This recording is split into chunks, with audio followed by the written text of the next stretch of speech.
Podem sentar, irmãos. Boa noite. Sejam mais uma vez muito bem-vindos ao Semeadores. Toda segunda-feira a gente está aqui. Toda segunda-feira, semeando a palavra de Deus. Jogando essa semente preciosa na esperança de que ela caia em terra fértil e que germine e que dê frutos. Afinal, hoje é segunda-feira, e segunda-feira é dia de coisa linda. Queridos, hoje nós vamos falar de algo muito sério. Tão sério que muita gente não fala. Tem gente que prefere se benzer. E tem gente que vai, vocês têm coisa melhor para falar, não é? Mas está repreendido, né? Está repreendido. Mas um dos livros mais lidos do mundo, lógico, o livro mais lido do mundo é a Bíblia, mas um dos maiores best-sellers da história foi escrito há mais de 1000 anos atrás por um escritor chinês, que eu não sei nem pronunciar o nome dele, Xi Chun, um negócio assim, um nome bem... Como é que é o nome? Sun Tzu, né?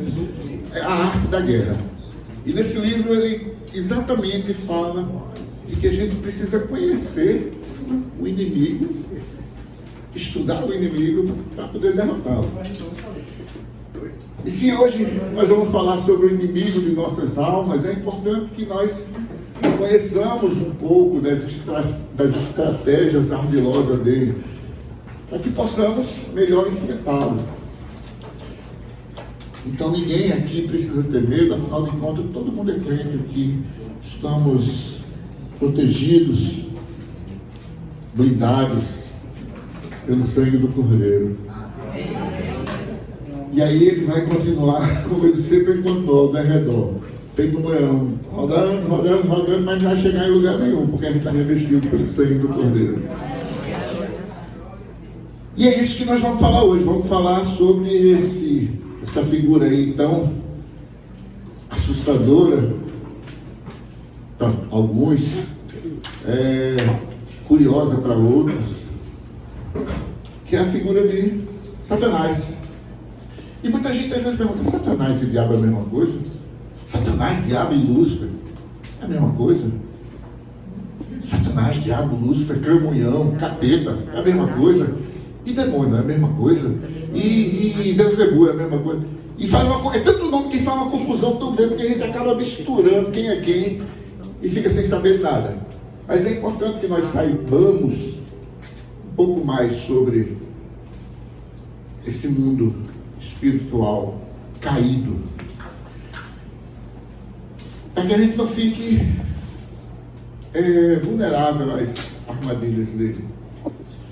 E para falar sobre esse assunto, a gente está trazendo hoje nada mais nada menos do que o nosso capelão querido, reverendo, meu irmão, cadê ele? Henrique, cheio de casa,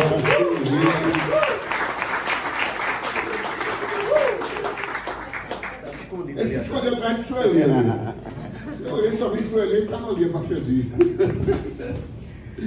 Eita, coisa linda. Queridos, vamos estender a mão aqui para o nosso pastor. Vamos derramar unção sobre a vida dele, para que ele hoje possa ser boca de Deus e trazer grandes esclarecimentos para os nossos corações. Pai querido, Pai amado, isso aqui, teu filho, teu servo, Pai, que vem aqui, Pai, com a missão de trazer ensinamentos, Pai, baseados na tua palavra, Senhor. A única verdade que nós temos é a tua palavra. Usa esse teu servo, Pai, para que ele seja a boca tua nessa noite. Que ele possa aqui jogar sementes preciosas e essas sementes possam abençoar a vida das pessoas que vieram aqui buscar sua porção de bênção nessa noite. Que essa seja uma noite de esclarecimento, Pai. Que seja uma noite para tirar dúvidas, mas que acima de tudo seja uma noite para te honrar e te glorificar. E aí te pedimos, Pai, a tua santa presença, Santo Espírito de Deus esteja conosco, conduzindo.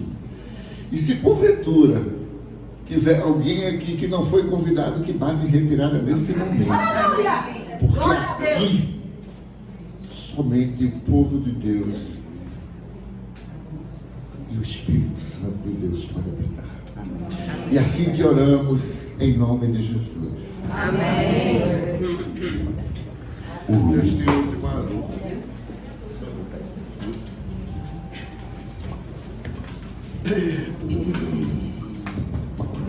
Queridos, boa noite. Foi meio fraco de novo, meu Deus. Vamos lá. Queridos, boa noite. Animem-se, hoje é segunda-feira, dia de semeadores. No final, nós temos lanche no final, né? Olha aí, tem que se animar, gente. Saúde a todos com a graça e a paz do Senhor. Amém. Vamos orar mais uma vez. Senhor Deus, nosso Pai, nós te louvamos, nós bendizemos o teu santo nome, Senhor. Queremos dar-te graças, Pai, pelo dom da vida. Dar-te graças, Senhor, por tudo que tu tens feito, Senhor, em nossas vidas. E pelo muito que tu há de fazer, Senhor. Te damos graças e louvamos, não porque tu fazes alguma coisa, mas sobretudo porque tu és em nossas vidas. Fica conosco, Senhor, dai-nos o entendimento, Pai, das tuas santas e retas palavras. Fala aos nossos corações, de modo que nós possamos entender, compreender aquilo que tu queres nos transmitir. Assim oramos e fazemos em nome de Jesus. Amém. Gente, prazer poder estar aqui mais uma vez, né? Desta feita do lado de cá, né? Já no começo, né? É assim, muitas vezes eu fico ali atrás orando, né? Intercedendo, né? Às vezes a gente dá uma carreira, né? Silvinho por ali, estava chegando, aí o secretário, Henrique, senhor, vamos lá, vamos embora. E quando eu estava chegando ali na frente, aí uma irmãzinha chegou e disse, pastor, que tema é esse? Aí eu, qual? Me deu um desentendido, né? Qual é o tema? Satanás real e imaginário. Agradecer a nossa querida Sandra, que botou um filtro ali legal, fiquei mais bonito. E ela disse, que tema é esse? Que tema é esse? Eu disse, é o tema também. Não, só vai falar do inimigo. Eu digo, vou e eu falar mal dele na frente. Mas a gente está aqui para falar mal de ninguém. A gente está para falar aquilo que muitas pessoas não entendem, muitas pessoas não creem e outras tantas não acreditam. E tem medo. Tem medo, exatamente. Recentemente eu estava no atendimento e, não sei, a conversa foi para algum canto e a pessoa disse, não acredito não. Isso é coisa de crente para vender Bíblia, isso é coisa de crente para dar ibope, dar dinheiro e tal. Eu disse, como assim? Porque a Bíblia nos fala isso. Não é o pastor que está dizendo que tem, que não tem, que existe ou que não existe. E para a gente conversar um pouco sobre isso, né, entender do que se trata, e como o Silvino falou, Sun Tzu, Arte da Guerra. Eu nem falar nisso, não está nem no roteiro, mas vamos embora. O filósofo chinês, se eu salvo engano, general, e ele fez esse compêndiozinho, um livro bem fininho, 10, 12 reais você compra. Né? E isso é um tratado militar de guerra, quase, acho que 1500 anos atrás. Sabe? E até hoje ainda é utilizado. E foi utilizado pelos exércitos como um manual, né, de guerra. Porque a filosofia dele é inteligente. Para você combater o seu inimigo, você tem que conhecer. Essa é a estratégia, simples assim. Porque você conhecendo o seu inimigo, você sabe onde ele é forte, sabe onde ele é fraco. E se você tiver um pouquinho de juízo, você vai atacar exatamente onde ele é. Onde ele é? Fraco. Estão começando a perceber onde é que eu vou chegar? E para a gente ter assim um pouco mais de dinâmica e não tomar muito tempo, porque um tema, por incrível que pareça, é bem complexo. E a ideia nossa aqui é da gente tentar levantar esse pensamento, a gente fazer pensar mesmo sobre o tema. E de uma forma um pouco mais resumida, eu trouxe um pequeno vídeo, né, cerca de uns 4 minutos. Maurinho, meu irmão, se você puder dar só um toquezinho nessa luz para facilitar. Isso, joia. Aí eu vou pedir a vocês que prestem atenção, um pouco mais de 4 minutos, porque a gente vai resumir muitas coisas e aí, a partir daí a gente vai começar a dialogar. Há muito tempo atrás, os céus viviam em perfeita harmonia e beleza. Um lugar onde a alegria e a paz reinavam supremas, e a presença de Deus era sentida em cada criatura. No entanto, essa paz foi abalada, para sempre, e teve início uma grande batalha, que tem consequências até os dias de hoje. A Bíblia, tanto no Antigo quanto no Novo Testamento, oferece vislumbres desse conflito cósmico entre as forças do bem e do mal, culminando na queda de Lúcifer, o anjo portador da luz que se rebelou contra o Criador. Antes de sua queda, Lúcifer era um ser celestial de grande beleza e poder. A Bíblia o descreve como um querubim, que era ungido e perfeito em todos os seus caminhos, desde o dia em que foi criado até que se achou nele iniquidade. Vejamos o que Deus fala sobre ele. Você vivia no Éden, o jardim de Deus, e usava pedras preciosas de todo tipo, rubis e diamantes, topázio, berilo, ônix e jaspe, safiras, esmeraldas e granadas. Você tinha joias de ouro que foram feitas para você no dia em que foi criado. Eu fiz de você um anjo protetor, com as asas abertas. Você vivia no meu monte santo e andava pelo meio de pedras brilhantes. Originalmente, Lúcifer não era um nome próprio, mas uma designação que significa o estrela da manhã ou o portador da luz. As vestes de Lúcifer eram mais do que um simples adorno. Elas representavam o poder, a autoridade e a glória que ele detinha nos céus. Cada pedra preciosa era um símbolo de sua perfeição original e de sua proximidade com o divino. Contudo, a soberba o corrompeu, como lemos em Isaías 14:12-14. Como caíste do céu, ó estrela da manhã, filho da alva? Como foste lançado por terra, tu que prostravas as nações? Tu dizias no teu coração que subirei ao céu, acima das estrelas de Deus exaltarei o meu trono, e me assentarei sobre o monte da congregação, aos lados do norte, e subirei acima das alturas das nuvens, e serei semelhante ao Altíssimo. Seduzido pela ambição de igualar-se a Deus, Lúcifer instigou uma rebelião nos céus. 1/3 dos anjos o seguiu nessa empreitada, como relata Apocalipse capítulo 12, versículos 7-9. E houve uma grande batalha no céu, o Miguel e os seus anjos guerrearam contra o dragão, e o dragão guerreou, e os seus anjos, e não prevaleceram, nem se achou mais o seu lugar no céu. E foi precipitado o grande dragão, a antiga serpente, que se chama Diabo, e Satanás, que engana todo o mundo, foi precipitado na terra, e os seus anjos foram precipitados com ele. Deus, o Eterno, venceu a batalha. Derrotado, Lúcifer e seus anjos foram expulsos dos céus. Essa queda é descrita por Jesus em Lucas capítulo 10, versículo 18. E eu vi a Satanás, como um raio, cair do céu. A queda de Lúcifer significou não apenas a perda de seu reino, mas também a destituição de toda a sua magnificência. Essa queda também marcou o início do reino das trevas e da oposição ao plano de Deus. A ironia da história de Lúcifer reside em sua queda. Aquele que outrora brilhava como uma estrela, agora se encontra nas profundezas do inferno. As vestes que um dia foram símbolo de sua glória, tornaram-se um lembrete constante de sua derrota. A beleza que o caracterizava tornou-se uma máscara para sua verdadeira natureza, da inveja e a ambição. As consequências da rebelião de Lúcifer são profundas e reverberam por toda a história da humanidade. Satanás, como adversário de Deus, busca continuamente corromper e destruir a criação divina. No entanto, a vitória final pertence a Cristo, que venceu o mundo, a carne e o diabo. A guerra celestial, como descrita nas Escrituras, é um relato poderoso sobre a natureza do pecado, a soberania de Deus e a esperança da redenção. Através dessa narrativa, compreendemos a origem do mal e a importância da batalha espiritual que cada cristão enfrenta. Que Deus nos abençoe em nossa caminhada. Amém.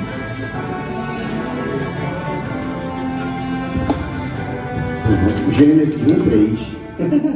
Né? Gênesis 1:3. Alguém sabe o que é isso? Gente, pelo amor de Deus. Gênesis 1:3. Haja. Obrigado, Maurício. Vamos lá. Alguma dúvida sobre isso? Se existe ou se não existe? Alguém aqui que está aqui hoje, pensa, pastor, isso não existe não, isso aí foi o que o senhor montou. Alguém fala alguma coisa nesse sentido? Óbvio que não, não é isso? A coisa é tão séria que a teologia, propriamente em si, ela tem os ramos de estudo e dedicou um ramo específico ao estudo dessa pessoa, vamos dizer assim. Eclesiologia é um ramo da teologia que estuda a igreja. Escatologia, fim dos tempos. Amartiologia, estudo do pecado. Soteriologia, estudo da salvação. Pneumatologia, Espírito Santo, foi o tema da última semana. Teontologia, estudo do ser de Deus. Angelologia, dos anjos, né? E demonologia, é o estudo do demônio. Simples assim. Então existe um ramo da teologia que se dedica especificamente ao estudo do demônio. Simples. E a coisa é séria, sabe? Porque nós cristãos, nós vemos que na Bíblia, a Bíblia nos assegura, nos diz que existe. O vídeo que foi passado aí mostra as passagens na Bíblia onde está baseado todo esse vídeo. E a coisa é tão séria que existem seitas, existem religiões, existem pessoas que se dedicam dia a dia a cultuar o demônio. Nos países escandinavos, principalmente, os países nórdicos, Finlândia, Noruega, existem seitas, né, regulamentadas, vamos dizer assim, que o Estado permite, vamos dizer assim, que elas existam. Recentemente, aqui no Brasil, na cidade de Gravataí, no Rio Grande do Sul, houve um movimento de uma seita e algumas pessoas quiseram erigir uma estátua de 5 metros de altura em homenagem a Satanás. Graças a Deus, o judiciário de lá chegou a tempo e proibiu essa situação. Muitos, e a coisa ainda está em discussão, viu? Ainda está em discussão, porque tem aquela questão constitucional, quem é da área jurídica que sabe, né, do livre culto e aquela coisa todinha, mas enfim, cada um que tire as suas conclusões ou que veja o que é melhor para si. A palavra diabo traduz o termo grego diabolos, que significa difamador, caluniador, aquele que acusa com falsidade, enganador, ou seja, um bocado de coisa que não presta. Algumas características dele extraídas da Bíblia. Mentiroso, João 8:44. Nessa passagem está escrito lá que o diabo é o pai da mentira. Inimigo, 1 Pedro 5:8-9. É o texto que a gente vai trabalhar daqui a pouco. Tentador, Marcos 1:12-13. É uma passagem bem conhecida que o diabo tentou Jesus no deserto. Tem um bocado de aluno da EBD aqui, graças a Deus. Falso, 2 Coríntios 11:14. Quando Paulo fala que o inimigo se transformou, se quer se transformar, ou se transforma num anjo de luz. Traz empecilho, 1 Tessalonicenses 2:18, quando Paulo fala à igreja de Tessalônica que tentou chegar lá por 2 vezes, ele e Timóteo, e não conseguiu. E a palavra que traduz empecilho no grego diz exatamente, a tradução diz que como se fosse uma barreira na estrada, algo que impede, né, o fluxo, né, as pessoas passarem por essa estrada. Opressor, Atos 10:38, quando Lucas fala que Jesus andou na terra curando, salvando aquelas pessoas que foram oprimidas pelo diabo. E por fim, acusador, está lá em Apocalipse 12:10, expulsão do diabo, aquele que acusa de noite e diante do nosso Deus. Está bem escrito dessa forma. O pastor escritor John MacArthur, em um de seus livros, pastor americano, fala que o diabo, ele é, de fato, acusador, mentiroso, e ele é tão sórdido que ele acusa Deus para os homens, acusa os homens para Deus e acusa os homens para contra os próprios homens. Esse é o ofício dele, é acusar, causar contenda. E como foi colocado aí visto aí no vídeo, o objetivo dele é o quê? É destruir a criação de Deus, que somos nós. Muito bem. Em Lucas 22, 31, diz assim, Jesus diz a Pedro: Simão, Simão, Satanás vos reclamou para vos peneirar como trigo.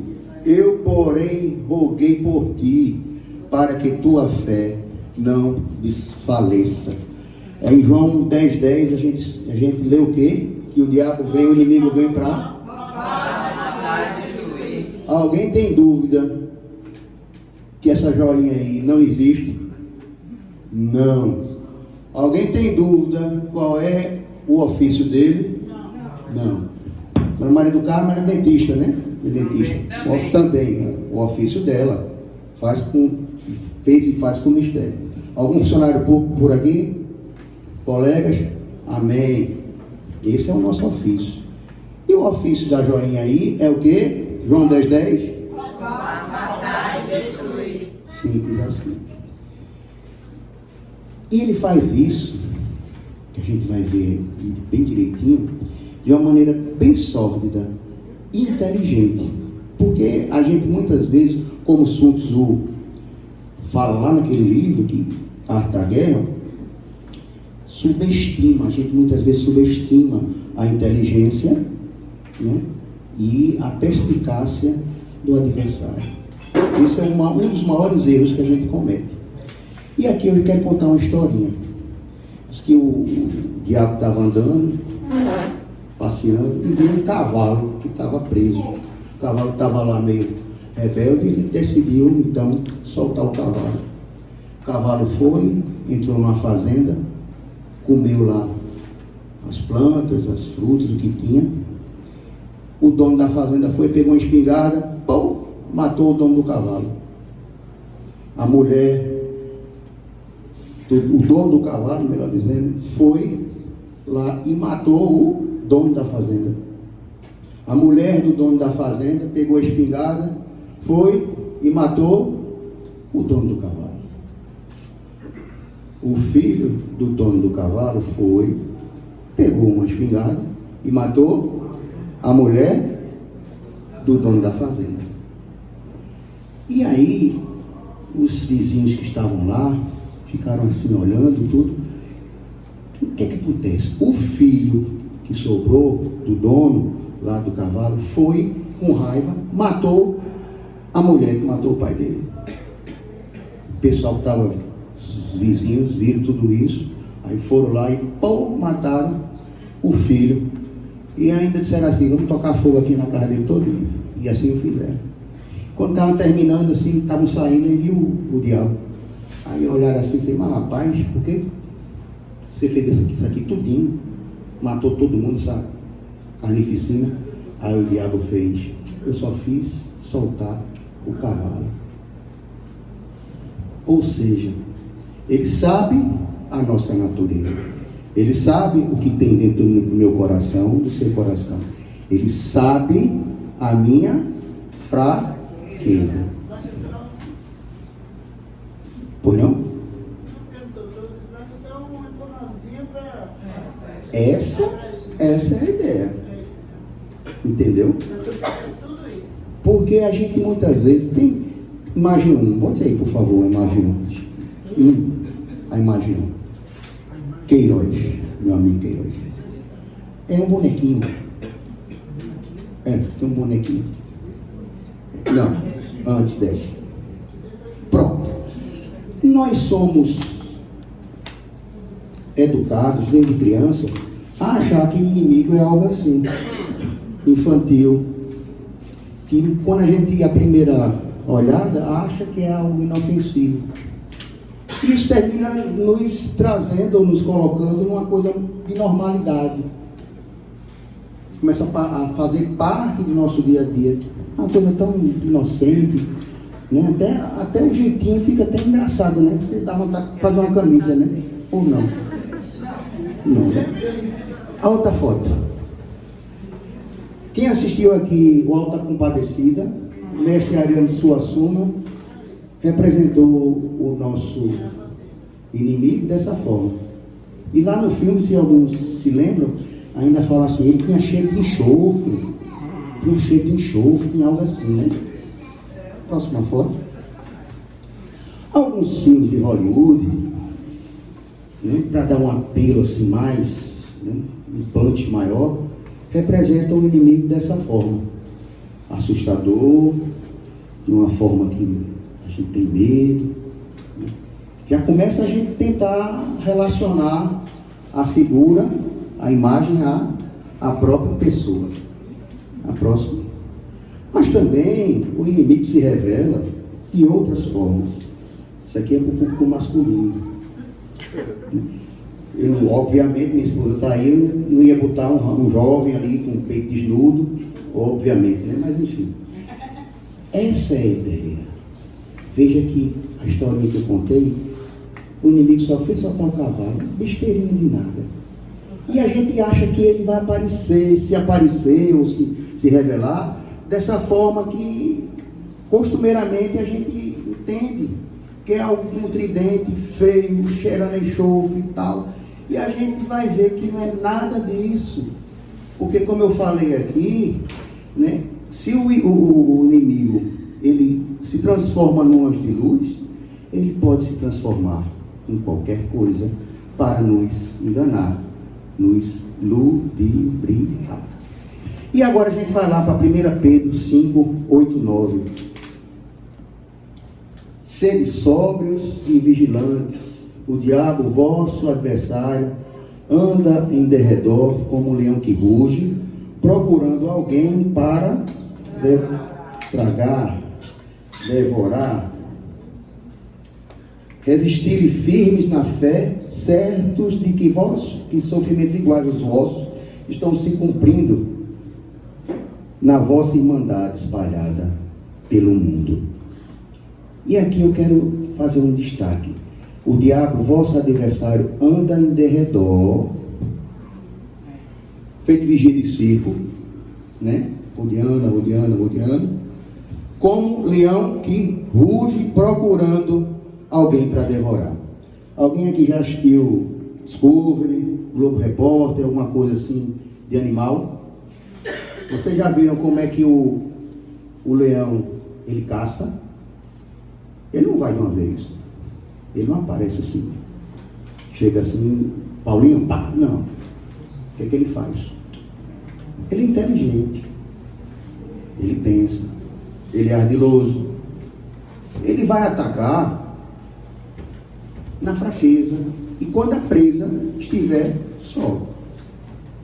Ele não ataca em bando. Ele fica de longe. Ele fica olhando, vendo exatamente a oportunidade certa dele atacar. A oportunidade em que a presa está mais vulnerável. É assim que funciona.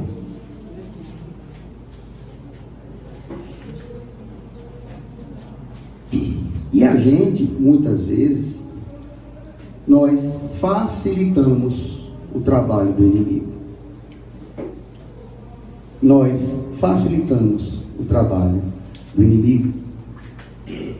Primeira verdade, a Bíblia nos fala sobre o inimigo real e que devemos ser vigilantes, mas não temerosos.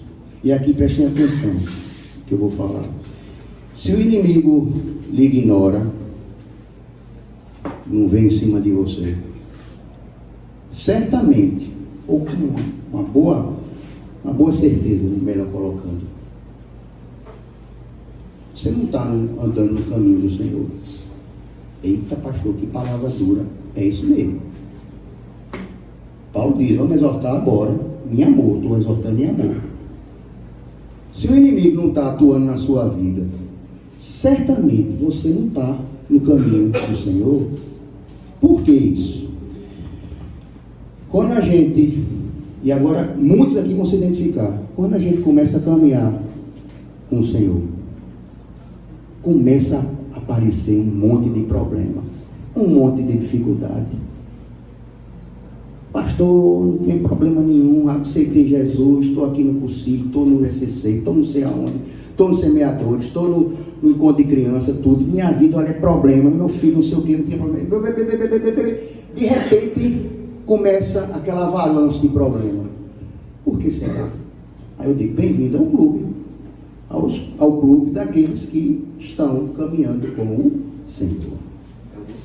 Quando a gente caminha com o Senhor, a gente pode ter um alvo aqui, bem grande aqui, no peito, nas costas, e acende uma luzinha assim, tá? Porque o Senhor nos iluminando. E quando a gente está iluminado, a gente aparece, a gente fica visível. Alguém aqui já praticou tiro?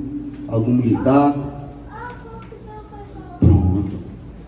Um alvo bem pertinho ali de você, bem identificado, bem claro. Fica fácil de você identificar e apontar e acertar. Mas aquele alvo que você não vê, você não acerta. Você não sabe nem que ele existe. Todo cristão, todo aquele que professa Cristo como Senhor e Salvador de sua vida, ele tem essa luz, a luz de Deus, a luz do Espírito Santo de Deus. E o inimigo, como nós vimos, que veio para matar, para roubar e destruir, não quer que sejamos felizes, não quer que nós nos aproximemos de Deus. Ah, pastor, eu vou para a igreja hoje, amanhã, mas estou com uma preguicinha, como Dom Paulo disse, tem que aparecer um foguinho aqui no coração para eu poder ir para a igreja, para eu poder ler a Bíblia. Tem gente que gasta 1 hora, 2 horas na academia, mas não consegue 5 minutinhos para um devocional. 3 minutinhos, todo dia eu recebo um áudiozinho. 3 minutinhos, eu escuto. Confesso que às vezes escuto meio ligeiro e depois eu volto, mas escuto. Porque é a palavra de Deus, eu preciso me alimentar. A gente perde 1 hora e 40, 2 horas numa sessão de cinema, mas não perde 10 minutinhos ali para ler a palavra de Deus. A gente fica preso no engarrafamento, no carro, no ônibus, no metrô. Primeira providência, pega um fone, bota, vê o que é a notícia, bota uma música, pega a Bíblia, pega um devocionalzinho. A gente precisa ter prioridade, se alimentar. Eu vou falar um pouco mais sobre isso. Mas aí, o problema existe. Como é que a gente vai fazer? Como é que a gente enfrenta essa situação? Tiago 4:7 diz: sujeitai-vos, portanto, a Deus, mas resisti ao diabo e ele fugirá de vós. Sujeitai-vos, portanto, a Deus, resisti ao diabo e ele fugirá de vós. Esse sujeitai-vos aí está diretamente relacionado com a obediência a Deus. Lá, 1 Pedro está dizendo: sede sóbrios e vigilantes. E a gente muitas vezes não faz nem uma coisa nem outra. Vamos assumir. Não fazemos nem uma coisa nem outra. E como é que a gente vai se sujeitar a Deus se a gente não obedece a Deus? Se a gente não obedecer a Deus, não se sujeitar a Ele, a gente tem como resistir o inimigo? Eu não vi. A equação é simples. Nessa conta, 2 mais 2 está dando 4. Simples assim. E a gente não faz. E muitas vezes, Nós terceirizamos o que nós deveríamos fazer. Pastor, ore por mim, minha vida está um problema. Ora, meu irmão. A Bíblia diz que eu tenho que orar pelos meus parentes, pelos meus inimigos, pelos meus governantes. Não é assim? Ou eu estou lendo uma Bíblia errada? Eu vou orar por você, mas ore também, meu irmão. A gente vai falar no finalzinho aqui sobre oração. Pastor, ore por mim, porque muitas vezes as pessoas olham para a gente, e usam essa roupinha aqui bonitinha, achando que a gente tem um telefone vermelho, uma liga de pá, puf, ó, Senhor, tem um irmãozinho aqui que está sofrendo, tem uma irmãzinha ali, quer bugar aí? Tem que partir da gente. E eu vou falar sobre isso. Por quê? Que sou eu que tenho que orar. Pastor, você vai orar por mim? Vou orar sim, oro. Minha esposa está ali, muitas vezes 3 horas da manhã, 4 horas da manhã, eu estou dentro de casa. Às vezes eu durmo, às vezes eu não durmo, às vezes eu oro, muitas vezes eu oro. Mas é assim que funciona. E glória a Deus por isso. Obediência a Deus. Temos que obedecer a Deus. E aqui vai uma ordem direta, direta mesmo, que Jesus deu lá no Getsemane. Eu tive o privilégio de estar lá, e o lugar é algo que ninguém consegue colocar isso em palavras, ninguém consegue transmitir isso. É uma sensação, quem já esteve lá, é uma sensação de profunda paz, de profundo sentimento de dizer assim, gente, o que é isso? Sabe? Me arrepiei dos pés, a cabeça não, até mais a barba. Me arrepiei dos pés à barba. E o restinho que tinha em cima também foi. Mas lá tinha tem uma ordem direta que Jesus disse a seus discípulos: vigiai, ser sóbrios e vigilantes. Veja que tá, o Senhor está dizendo, vigie. Vigiai e orai, para que não entreis em tentação. E a gente faz isso. Se a gente não vigia e nem ora, para que não entreis em tentação, se a gente não vigia e nem ora, a gente vai cair em tentação. Simples assim. Simples assim. E aí, eu vou pedir para minha amiga, não estava no roteiro, mas hoje veio agora pela tarde, se puder botar primeiro livro de Tessalonicenses, quem sabe fazer ao vivo, viu? Primeiro livro de Tessalonicenses, capítulo 5, e a gente vai ver rapidinho, do 12 ao 22. 1 Tessalonicenses, isso é bom para tirar foto, viu? Quando você for tirar uma foto, diga assim, Tessalonicenses, não tem como você não sair sorrindo. E a gente vai ver do versículo 12 ao versículo 22, os preceitos que Paulo fala para o povo. Do 12 ao 22. Vai passando. Irmão, pedimos que você tenha um grande apreço para que trabalhem entre vocês, próximo. Tenham essas pessoas com máxima consideração. Pode passar. Também exortamos, próximo. Tenham cuidado para que ninguém retribua aos outros mal por mal. O que Paulo está dizendo? Faça o bem sempre. Próximo. Estejam sempre alegres. Próximo. Orem sem cessar. Mais um. Não apaguem o espírito. Próximo. Não desprezem as profecias. Examinem o que é bom, retenham o que é. Examinem tudo, retenham o que é bom. E aqui, abstenham-se de toda forma do mal. É o que a gente costuma dizer, fuja da aparência do mal. Como eu disse no começo, o inimigo é inteligente.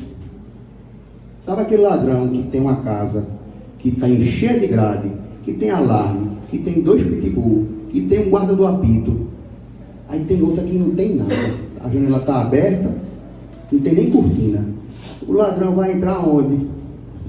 No que está mais fácil. E essa facilidade é o que nós fazemos o inimigo. Vamos lá? A gente ora, a gente vigia? Não. E a gente não se abstém do mal. Se você tem alguma fragilidade em alguma área, qualquer que seja, relacional, financeira, e aqui vamos detalhar. Eu tenho problema com bebida. Aí você não tem uma festinha ali, um aniversário, vai. Eu tenho problema com pornografia. Aí tá lá o celular, né, tablet, tá. Não só grupo, acho que eu contei aqui há um tempo atrás. Me encontrei com o pessoal do CPOR, o pessoal que serviu comigo em 88, fiz engenharia lá, e me colocaram no grupo. E o que só tinha era pornografia no grupo. Eu digo, vou fazer o que aqui? Não que eu tenha algum problema nessa área, mas eu vou dar brecha? Não vou. Feche as brechas, porque é através dessas brechas que o inimigo vai, bem devagarzinho, soltar aquela rédeazinha do cavalo dentro da sua vida. É assim que funciona. E aí, tem tempo ainda, senhor? Coisa boa. Lá para as 4h30 da manhã a gente sai. Graças a Deus. Ô glória, vamos lá. Tem umas irmãzinhas aqui, cadê? Ô glória, vamos lá. E aí a gente já viu que a gente sabe que o mal existe, sabe que o inimigo é real, não é fake, sabe como ele age, sabe como ele vai se achegar a mim. Não brinca em serviço, brinca mesmo não. Eles trabalham 8 horas por semana, 25 horas por dia, 32 dias na semana e 367 dias no ano. Entenderam? É direto, é direto. É feito canal de televisão, para não. Porque esse é um ofício. Esse é um ofício. Quem se forma em medicina quer ser o melhor médico. Quem se forma em engenharia quer ser o melhor engenheiro. Só tem ele. Quer dizer, aqui em cima, né? Que os comandados dele também são por delegação. E ele vai fazer o melhor que ele se propõe a fazer. O mal para os filhos de Deus. É simples assim. E aí, fica parecendo que a gente não tem muita saída. Só orar e vigiar. Não é. Mas isso não é o bastante, vamos dizer assim. Vamos orar? Vamos. Vamos vigiar? Vamos. Porque é ordem de Deus. Não é o pastor que está dizendo, não é Silvino que está dizendo. É Deus que está falando. E Paulo repete isso em todas as cartas dele. Orai, orai. E aqui foi bem explícito. Orai sem cessar. E a gente vai falar um pouquinho disso. Por que orar sem cessar? Por que a gente tem que estar vigilante? Porque se der brecha, ele entra. E eu vou fazer aquela mesma analogia da caçada do leão. Ele só vai atacar quando a gente estiver vulnerável. Normalmente a presa está só. Ele vai lá e ataca. E esse solitário da gente é quando nós estamos de fato sós, mas sobretudo quando nós estamos vulneráveis nas áreas que nós temos mais vulnerabilidade, mais fraqueza. E a gente precisa ser forte, se revestir, tá? Se preparar, porque a luta é diária. Ninguém nasce pronto. Ninguém nasce um cristão pronto. Esse caminhar, esse relacionamento com Deus vem com o tempo e vem com esse relacionamento que você tem que ter com o Senhor. Você só conhece quem é Deus se você se relacionar com Ele. De ouvir falar. E quando você conhece esse Deus, aquele que está com você todos os dias da sua vida, aquele que está com você na sua entrada e na sua saída, aquele que vela o seu sono, você sabe que o Senhor dos Exércitos, sobretudo, aquele que está com você, você sabe, poxa, Esse é o meu Deus. Esse é o Deus. Sabe? Chega a dar um ano, dá um gás. Ou não? Eu confio no meu Deus. Eu sei que Ele está comigo. Eu sei que Ele me protege. Ah, pastor, mas por que Deus permite isso? A gente pode tratar isso depois. O importante para a gente agora é a gente construir esse pensamento que tem como a gente resistir. Vamos orar, vamos vigiar. E o vigiar não é só o nosso coração.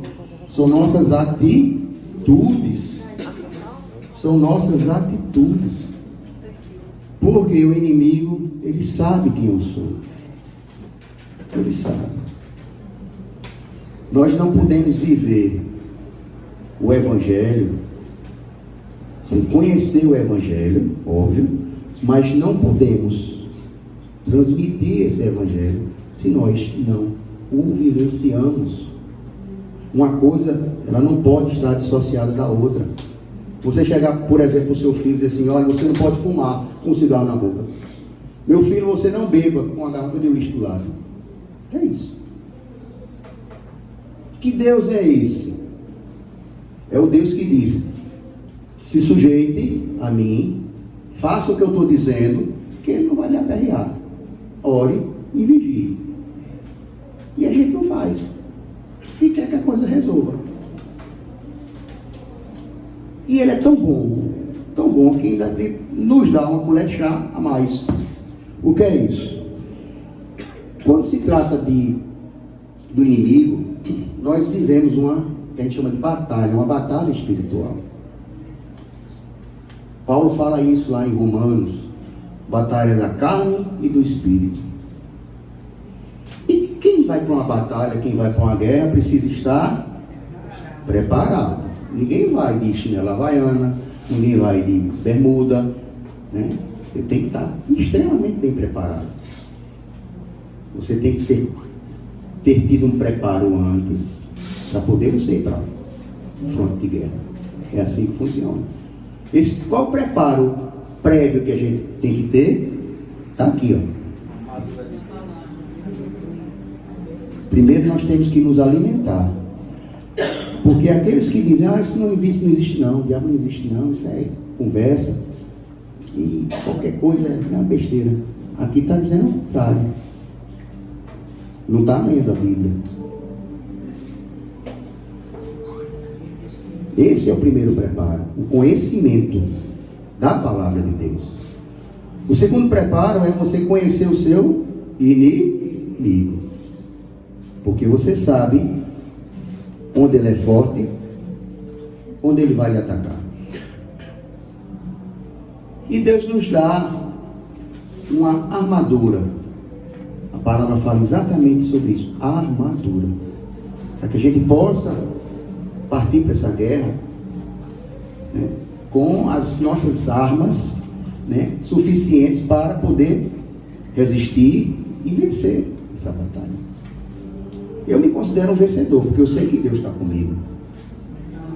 Simples assim. Eu estou com aquele que nunca perdeu uma batalha, nunca perdeu uma guerra. E eu vou tranquilo. Mas eu preciso fazer a minha parte. Eu preciso fazer a minha parte. Eu preciso orar, eu preciso vigiar, eu preciso me revestir da armadura que Deus me concede. Paulo fala isso na carta aos Efésios, no capítulo 6, uma passagem bem conhecida, que a gente vai ler o versículo 11, que diz assim: revesti-vos de toda a armadura de Deus, para podermos ficar firmes contra as ciladas do diabo. Aí temos uma imagem número 5, que a gente vai deixar aí na tela. Pronto.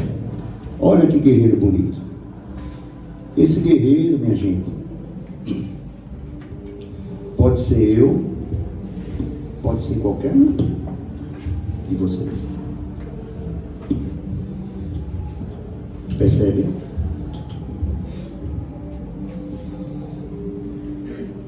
Ali debaixo daquele capacete pode estar pastor Henrique, pode estar Carlos, pode estar Maurinho.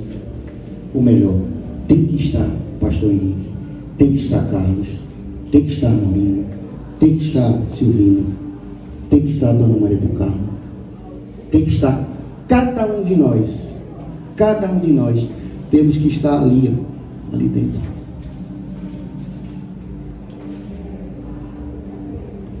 E nós vamos tratar aqui rapidamente sobre o que cada uma parte dessa representa, simboliza, o que significa cada parte dessa. Capacete da salvação. Para permanecermos com nossas mentes firmes nas santas e retas palavras de Deus. Cabeça é a parte vulnerável do nosso corpo.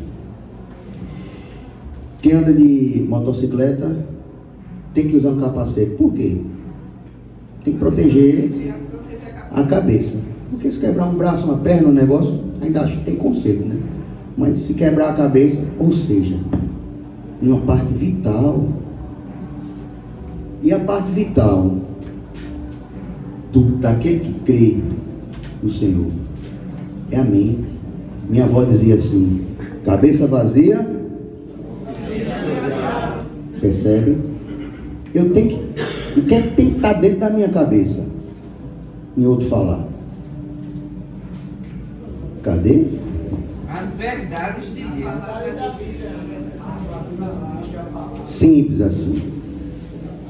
Quem é engenheiro, estudou distante física, 2 corpos não podem ocupar o mesmo lugar, não é isso?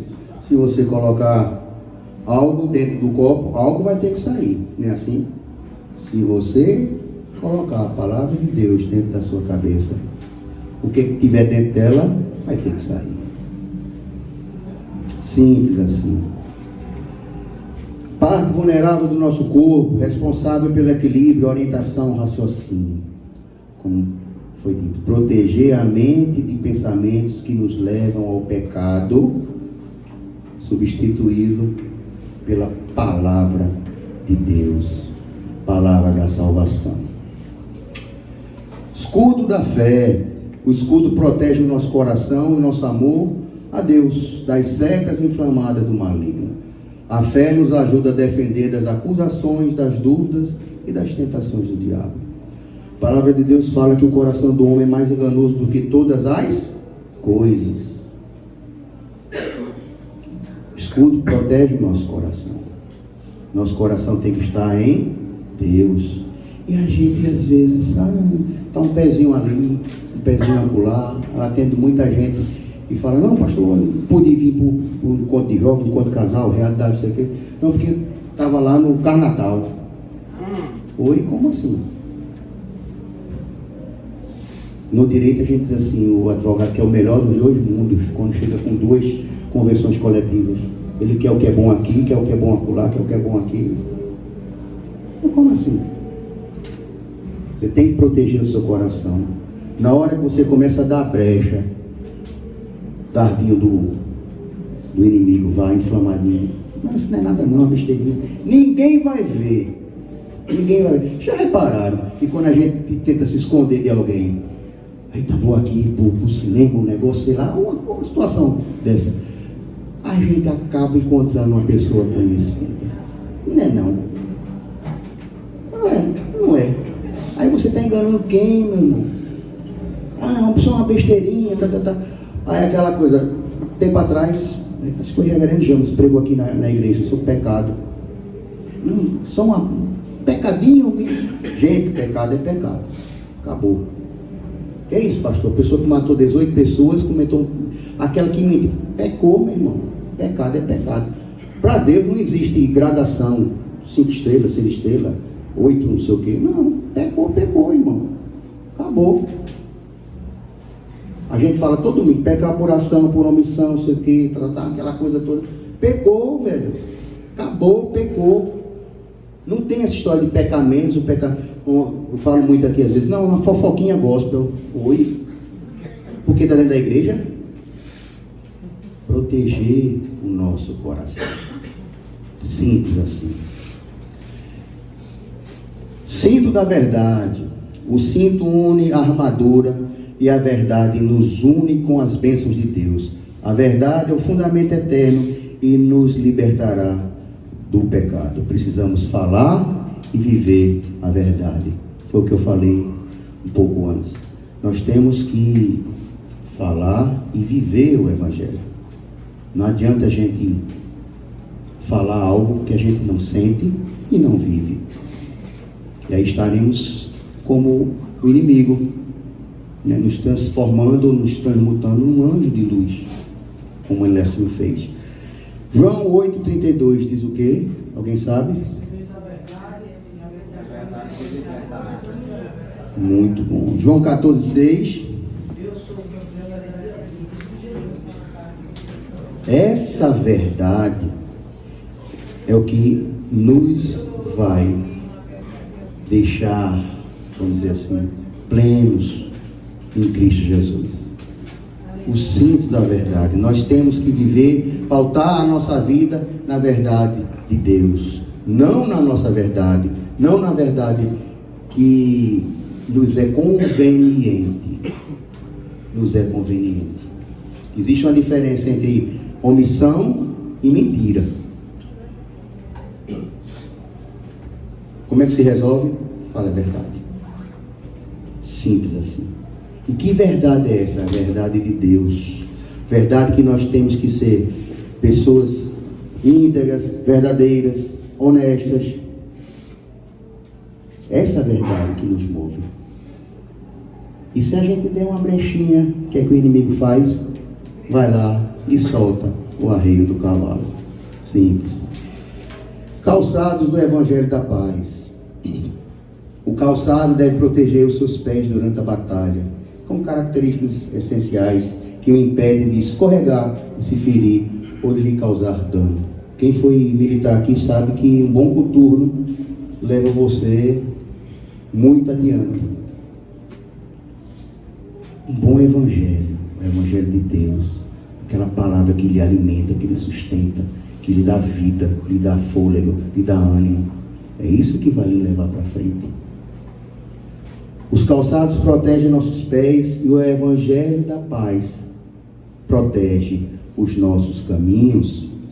Quando proclamamos o Evangelho e nos deixamos ser guiados por Deus, evitamos os caminhos errados.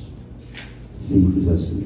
Tem uma passagem que, se puder colocar aí, Isaías 30:21, uma passagem que eu gosto muito e que retrata bem sobre essa questão do caminho. Nós devemos ter em mente o caminho, aquele caminho que Deus quer que nós trilhemos. Quando vocês se desviarem para a direita ou para a esquerda, ouvirão atrás de vocês uma palavra dizendo, repita por favor, é uma ordem de Deus. Deus está comigo e ainda diz assim, olha, se você ir para um lado ou para o outro, que é o que o inimigo quer que eu faça? Porque muitas vezes eu sou impetuoso, eu sou uma pessoa soberba, eu quero resolver as coisas do meu jeito, eu não peço orientação ao Senhor, o Senhor fala comigo e a gente quer que o Senhor fale com a gente, né? Na hora, feito o WhatsApp, você passa a mensagem e responde de imediato. Não é assim que funciona. E a gente faz as coisas assodadamente. Nós não damos ouvidos muitas vezes ao Senhor, mas muitas vezes ao nosso coração. Se o nosso coração não estiver em Deus, nós estaremos ouvindo algo errado, enganoso. Este é o caminho, andem nele. O Senhor está sendo bem claro. O caminho do Senhor. Espada do Espírito. Aqui, ó, Bíblia. Essa é a arma do cristão. Por meio da palavra de Deus que nos alimenta, nos fortalece e nos encoraja a prosseguir na caminhada cristã. Manual de regra e fé. Todo domingo a gente escuta aqui nosso manual atemporal, 2000 anos, extremamente atual. e a gente não segue. Os mais maduros aqui, quando comprava uma televisão, um DVD, um negócio, vinha um manual desse tamanho. E a gente não lia. Ou tem alguém que lia aqui? Duvido. Primeira coisa que chegava, pegava ansiedade do coração, pegava a tomada, pá, não sabia nem se era 110, 220. Já apertava, tinha um botão vermelho, pá, porque já queria. O manual, normalmente, a gente passava por um sobrinho que tinha os óculos assim, cheio de espinha, que a gente achava que era nerd. Vem cá, resumo aqui, tá o manual? A gente não lê. E como é que a gente vai querer saber, conseguir entender como é que funciona? Se a gente não lê, como é que a gente vai entender como é que as coisas funcionam? Aí vem o quê? O inimigo e diz assim, ó, vem cá, essa brecha que ele pega.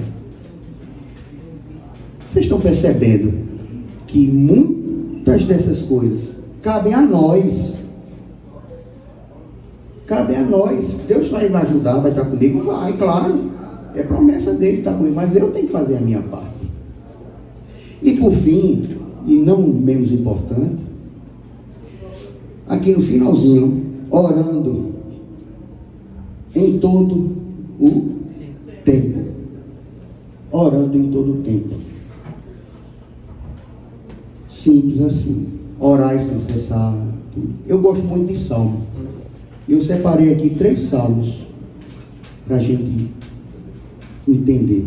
Que a gente se liga logo, Salmo 23, Salmo 91, Salmo 51, 121, os mais populares ou alguns do coração. Salmo 55, 17, verso 17 diz assim, está numa outra versão que eu achei mais compatível. De tarde e de manhã e ao meio-dia orarei e clamarei, e Ele ouvirá a minha voz. Salmo 55, 17.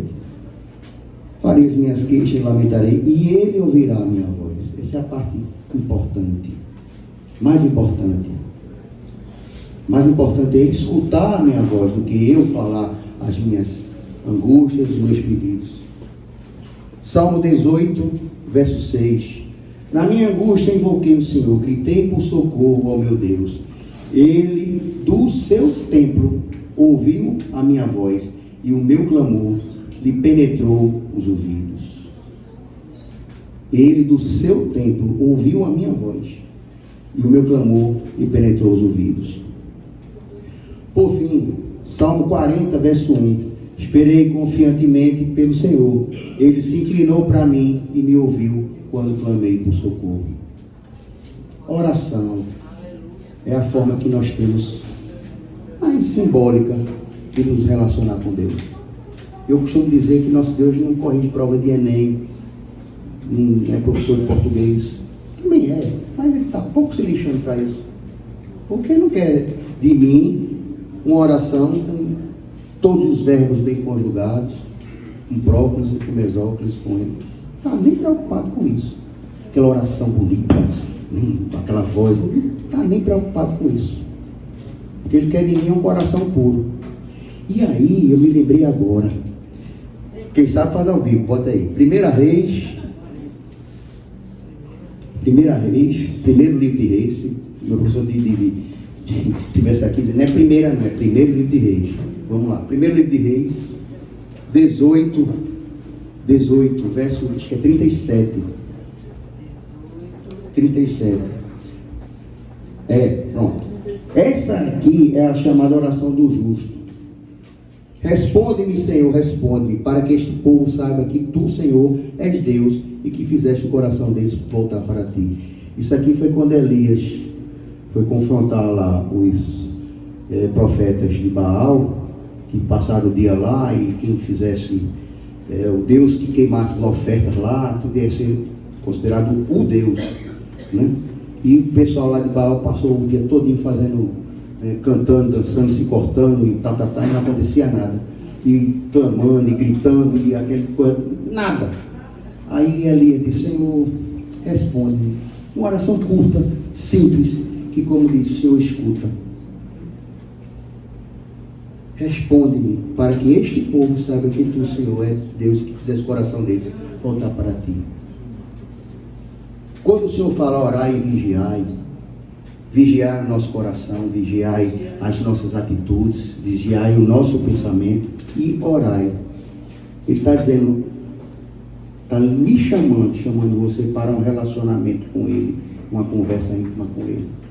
Essa é a forma de se relacionar com Deus e de orar ao Senhor. E já partindo para o final, Paulo fala, como eu disse antes, a questão da carne e do espírito. Nós somos aquilo que nós alimentamos mais. Se você alimentar mais a sua carne, você será carne. Se você alimentar seu espírito, será espírito. E o inimigo, ele quer que nós alimentamos o quê? Não escutei? Essa é a estratégia do inimigo. E ele vai fazer isso de uma forma sutil, tirando só a rédea lá do cavalo, soltando o cavalo, e de muitas e muitas outras formas.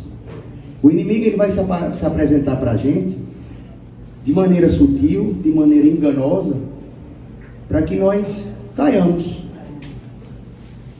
no ardil dele, que nós estejamos solitários, e solitário que eu digo no sentido íntimo, pessoal. Aqui nós somos todos conhecidos, não estamos sós.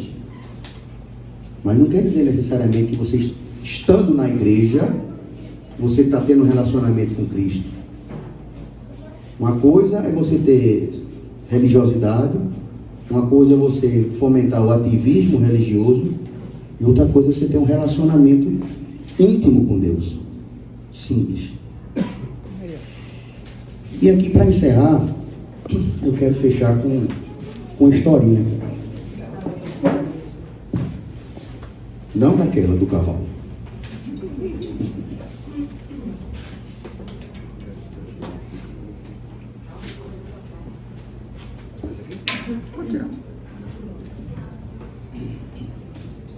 Conta-se que um nobre inglês, ele tinha várias propriedades, tinha uma riqueza muito grande, no interior da Inglaterra, no começo do século.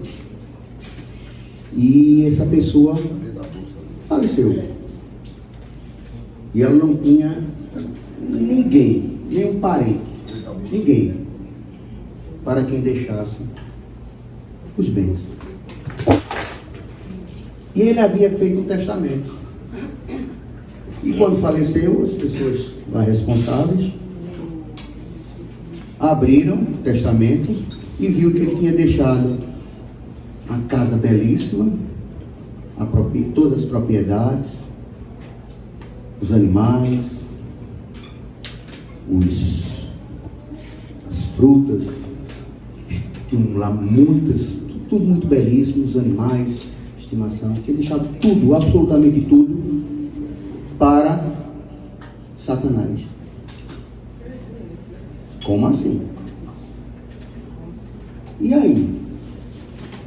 O pessoal ficou sem saber. Como é que a gente vai executar, né, esse testamento? Como é que vai fazer esse testamento? Então,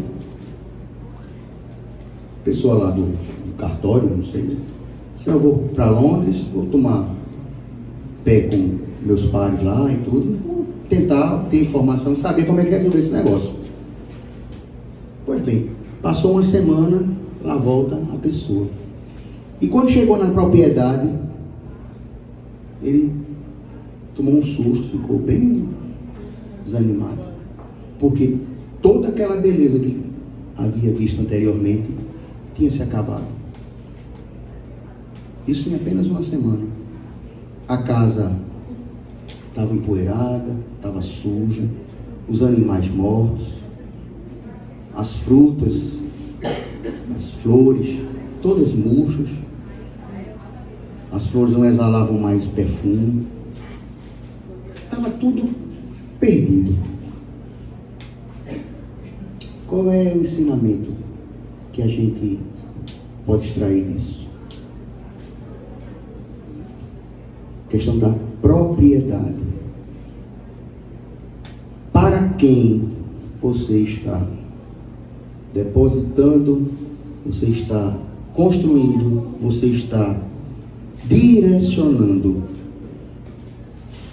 os seus bens ou aquilo que lhe é mais precioso do seu coração. Se você tiver um pezinho aqui e outro pezinho ali, não funciona. Que é exatamente o que Ele quer que nós assim façamos. Nós precisamos ser e ter. Ser propriedade exclusiva do Senhor e ter toda a nossa riqueza, todo o nosso coração dedicado, voltado exclusivamente ao Senhor. Porque se assim não for, aquilo que um dia era de uma beleza magnânima, uma beleza muito grande, algo que cobiçava, que era cobiçado por outras pessoas, isso em pouco tempo se esvai.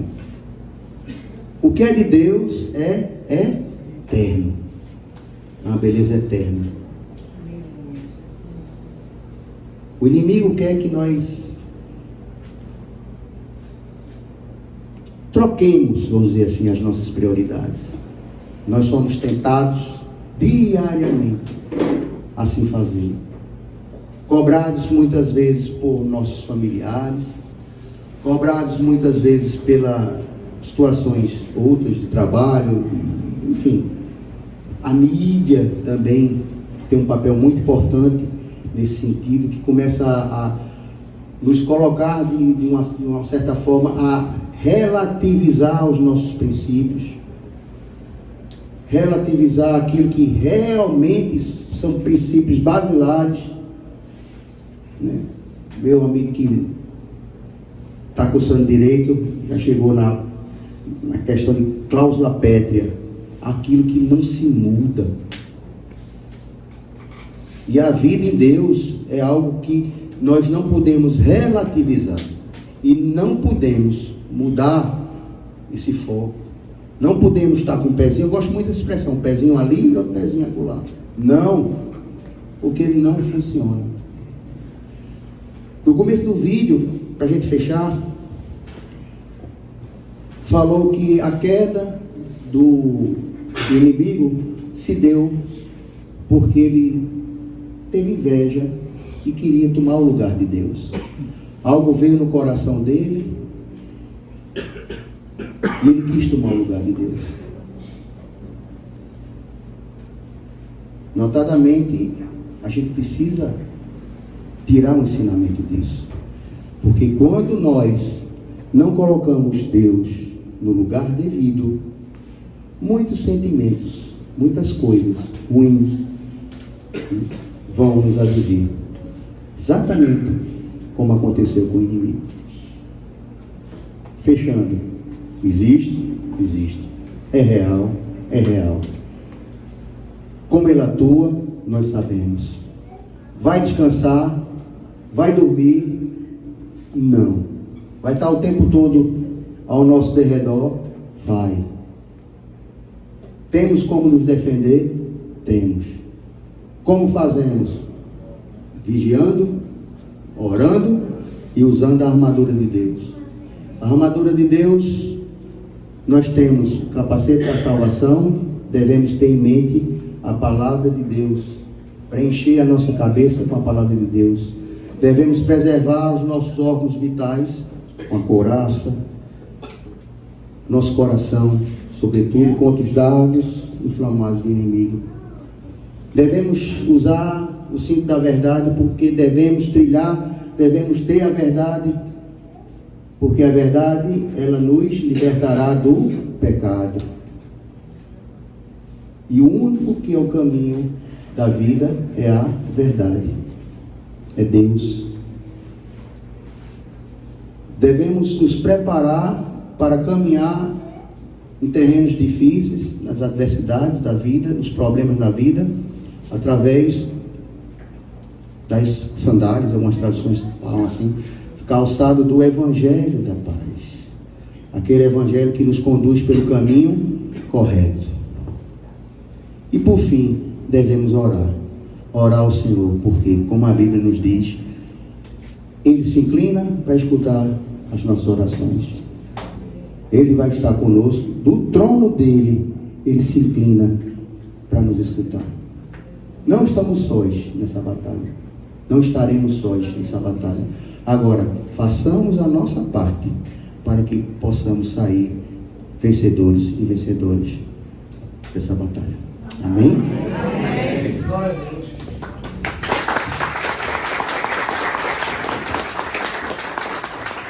Eita, bênção. Queridos, como diz aquela historinha, sabe? O cara estava em cima do muro e o povo de Deus chamando ele: vem, cara, desce daí, vem pra cá, vem pra cá, vem pra cá. E do outro lado o diabo estava assando um churrasquinho dele, estava nem aí pro cara em cima do muro. E o povo de Deus chamando: vem pra cá. E ele olhou, fez: por que o povo de cá fica me chamando toda vez para vir pra cá e o povo de lá não me chama? Aí o diabo olhou para ele e fez: é porque o muro é meu. Então não pode estar em cima do muro, a gente tem que escolher o lado que quer estar. O muro é do diabo. Perguntas tem que ser poucas e rápidas, não dá tempo para olho porque o tempo, a hora está bem avançada. E aí, Xando, e queria somente dizer a vocês que estão nos assistindo aqui que foi muito bom vocês estarem com a gente, assistindo Semeadores. Próxima semana tem muito mais, mas agora essa parte do debate é exclusiva para os que vieram presencialmente. Deus abençoe cada um de vocês.